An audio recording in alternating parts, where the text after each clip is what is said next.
ಬೀದರ್ ಮತ್ತು ಶಿವಮೊಗ್ಗ ಜಿಲ್ಲೆಯಲ್ಲಿ ಸಿಇಟಿ ಪರೀಕ್ಷೆ ಹಾಜರಾಗಿದ್ದ ವಿದ್ಯಾರ್ಥಿಗಳಿಗೆ ಜನಿವಾರ ತೆಗೆಸಿದ ಪ್ರಕರಣದ ಸಂಬಂಧಿಸಿದಂತೆ ಇಂದು ಬೆಳಗಾವಿಯಲ್ಲಿ ಬ್ರಾಹ್ಮಣ ಸಮುದಾಯದ ಸಂಘಟನೆಗಳು ಬೃಹತ್ ಪ್ರತಿಭಟನೆಯನ್ನು ಹಮ್ಮಿಕೊಂಡಿದ್ದವು. ಸಿಇಟಿ ಪರೀಕ್ಷೆಗೆ ಹಾಜರಾಗಿದ್ದ ವಿದ್ಯಾರ್ಥಿಗಳು ಜನಿವಾರ ತೆಗೆಸಿದ ಅಧಿಕಾರಿಗಳ ವಿರುದ್ಧ ನಿರ್ದಿಷ್ಟ ಕ್ರಮ ಕೈಗೊಳ್ಳಬೇಕೆಂದು ಕರ್ನಾಟಕ ರಾಜ್ಯ ಬ್ರಾಹ್ಮಣ ಅಭಿವೃದ್ಧಿ ಮಂಡಳಿ ಒತ್ತಾಯಿಸಿದೆ. ಈ ರೀತಿ ಘಟನೆಗಳು ಸಾಂಸ್ಕೃತಿಕ ಮತ್ತು ನಾಗರಿಕ ಸಮಾಜದ ಒಡೆಯಬಾರದು. ಇದಕ್ಕಾಗಿ ನಾವೆಲ್ಲ ತಲೆ ತೆಗೆಸುವ ಸ್ಥಿತಿ ನಿರ್ಮಾಣವಾಗಿದೆ. ಜನಿವಾರ ತೆಗೆಸಿದವರನ್ನು ತಕ್ಷಣವೇ ಸೇವೆಯಿಂದ ಅಮಾನತುಗೊಳಿಸಿ ಇಲಾಖೆ ವಿಚಾರಣೆ ನಡೆಸಬೇಕು ಎಂದು ಬ್ರಾಹ್ಮಣ ಸಮುದಾಯದ ಮುಖಂಡರುಗಳು ಬೆಳಗಾವಿಯಲ್ಲಿ ಬೃಹತ್ ಪ್ರತಿಭಟನೆಯ ಮೂಲಕ ತಮ್ಮ ಬೇಡಿಕೆಯನ್ನು ಮುಂದಿಟ್ಟಿದ್ದಾರೆ. ಇದೇ ಸಂದರ್ಭದಲ್ಲಿ ದಕ್ಷಿಣ ಮತಕ್ಷೇತ್ರದ ಶಾಸಕರಾದಂಥ ಅಭಯ್ ಪಾಟೀಲ್ ಈ ಹೋರಾಟದಲ್ಲಿ ಭಾಗವಹಿಸಿದ್ದರು.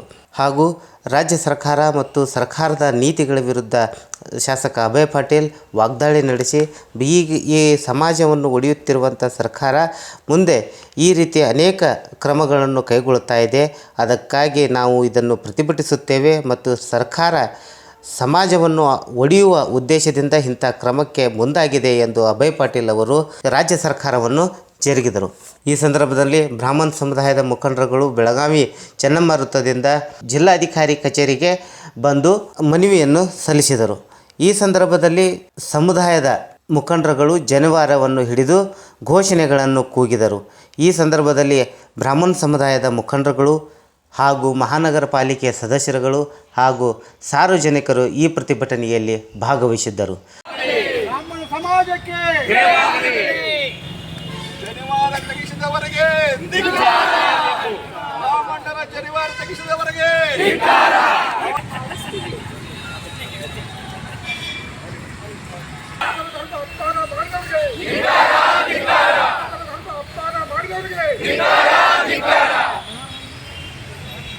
ಜನವಾರವನ್ನು ಕಟ್ಟ ಮಾಡಿದಂಥ ದುಷ್ಟ ಶಕ್ತಿಗಳಿಗೆ ಜನವಾರವನ್ನು ಕಟ್ಟ ಮಾಡಿದಂಥ ದುಷ್ಟ ಶಕ್ತಿಗಳಿಗೆ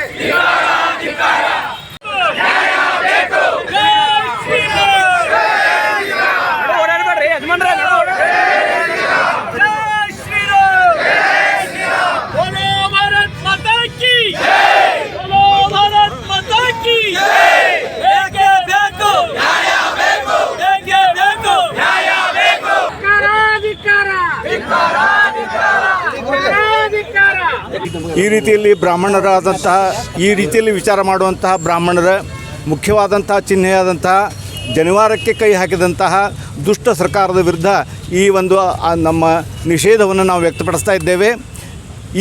ಯಾರು ಇಂತಹ ಒಂದು ಕೆಟ್ಟ ಘಟನೆಗೆ ಕಾರಣರಾಗಿದ್ದಾರೋ ಅವರಿಗೆ ಪೂರ್ಣವಾದಂತಹ ಶಿಕ್ಷೆ ಸಿಗಬೇಕು ಅನ್ನುವಂಥದ್ದು ನಮ್ಮ ಇಚ್ಛೆ ಇದೆ.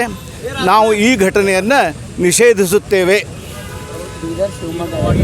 ಸರ್, ಇದು ಕರ್ನಾಟಕದಲ್ಲಿ ಬರೀ ನೀವು ಸಾಂಕೇತಿಕ ಹೋರಾಟನೋ ಅಥವಾ ನಿಮ್ದು ಏನು ಸರ್ಕಾರಕ್ಕೆ ನಿಮ್ಮ ಒಂದು ಯಾವ ರೀತಿ ಒಂದು ಮೆಸೇಜ್ ಕಳಿಸ್ಬೇಕಂತ ಯಾವುದೇ ಒಂದು ಹೋರಾಟ ಆಗುವುದು ಸಾಂಕೇತಿಕವಾಗಿಯೇ. ಇದನ್ನು ನಾವು ಪೂರ್ಣವಾಗಿ ಎಲ್ಲಿಯವರೆಗೆ ಇದಕ್ಕೆ ನ್ಯಾಯ ಸಿಗುವುದಿಲ್ಲವೋ ಅಲ್ಲಿವರೆಗೆ ನಾವು ಈ ಹೋರಾಟವನ್ನು ಮುಂದುವರಿಸ್ತೇವೆ.